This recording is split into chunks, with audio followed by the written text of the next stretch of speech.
కానీ ఇక్కడ నా పాయింట్ ఒకటే, చెప్పండి. బీఆర్ఎస్లో ఒక వెలితి కనిపిస్తుంది. ఏంటంటే బీఆర్ఎస్ అంటే అప్పుడు టీఆర్ఎస్గా ఉన్నప్పుడు కేసీఆర్ ఇచ్చిన ఒక హామీ, టీఆర్ఎస్ అప్పుడు అధికారంలోకి వస్తే దళితుడిని ముఖ్యమంత్రి చేస్తానని. ఇప్పుడు ఆ హామీ బీఆర్ఎస్ పార్టీ కట్టుబడి ఉంటుందా? ఒకవేళ అలా చేయాల్సి వస్తే ఇవారు ఎలిజిబుల్ అనుకుంటున్నారు? నేను ఆ కండిషన్తో నేను బీఆర్ఎస్ పార్టీలో జాయిన్ అవ్వాలి. చాలేదు, కానీ మీరు ఎలిజిబుల్ అనుకుంటున్నారా లేదా? నేను పార్టీ ఏ ఇది స్టాండర్డ్ ఇస్తే ఇది స్టాండర్డ్.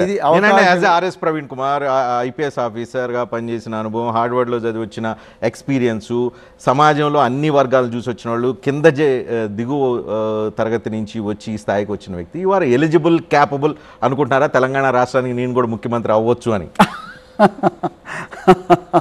ముఖ్యమంత్రి ఎవరైనా అవ్వాలని అనుకోవచ్చు రజనీ గారు, దాంట్లో అది లేదు. కానీ నేనేమంటున్నా అంటే దానికి చాలా అపారమైన అనుభవం కావాలి, ఎన్నో ఒడిదొడుకులు. నాకంతా రేవంత్ రెడ్డి ఎమ్మెల్యేగా డైరెక్ట్గా ముఖ్యమంత్రిగా అందుకొరకే అందుకొరకే ఈరోజు అనుభవిస్తున్నాం.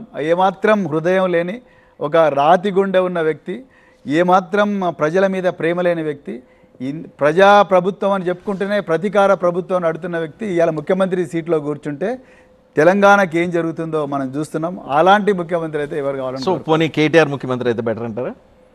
అయితే మంచిదే, తప్పే ఉంది. హరీష్ వద్దా? ఆయన కూడా అయితే మంచిదే, ఎవరైనా. హరీష్ వర్గం కేటీఆర్ వర్గం? నేను బీఆర్ఎస్లో తెలంగాణ వర్గం.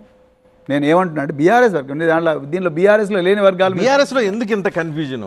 ఆల్టర్నేట్ ఎవరు? మొన్నటిదాకా కేసీఆర్ తర్వాత కేటీఆర్, హరీష్, కవిత ఎలిమినేట్ అయిపోయారు. నవ్వు హరీష్ అండ్ కేటీఆర్ మధ్య ఇలా ఎందుకు బీఆర్ఎస్లో ఇంత కన్ఫ్యూజన్, పోటీ? మీరు లేని దాన్ని చూస్తున్నారు, లేనిది సృష్టిస్తున్నారు. నిజంగా హరీష్ రావు గారితో నేను పనిచేస్తున్నాను, కేటీఆర్ గారితో పనిచేస్తున్నాను. వాళ్ళిద్దరి మధ్యలో అద్భుతమైన కోఆర్డినేషన్ ఉంటుంది. కేసీఆర్ గారు ఏ మార్గదర్శనం ఇస్తే ఆ పాలసీని అద్భుతంగా ఇంప్లిమెంట్ చేసే దాంట్లో ఇద్దరు కూడా చాలా అద్భుతమైన కోఆర్డినేషన్తో పనిచేస్తారు. అసలు మీకు ఈ వర్గాలు ఎక్కడి నుంచి కనిపిస్తున్నాయి? నేను కవిత చెప్తే వింటున్నా, నాకేం తెలియదు. అదే చెప్తుంది జాగ్రత్త అన్నా జాగ్రత్త అని చెప్పి కవిత చెప్తుంది, నేను చెప్పట్లేదు. Very unfortunate, actually very unfortunate. I felt very sad. నేను హరీష్ రావు గారితో పనిచేశాను, సో పనిచేస్తున్నాను.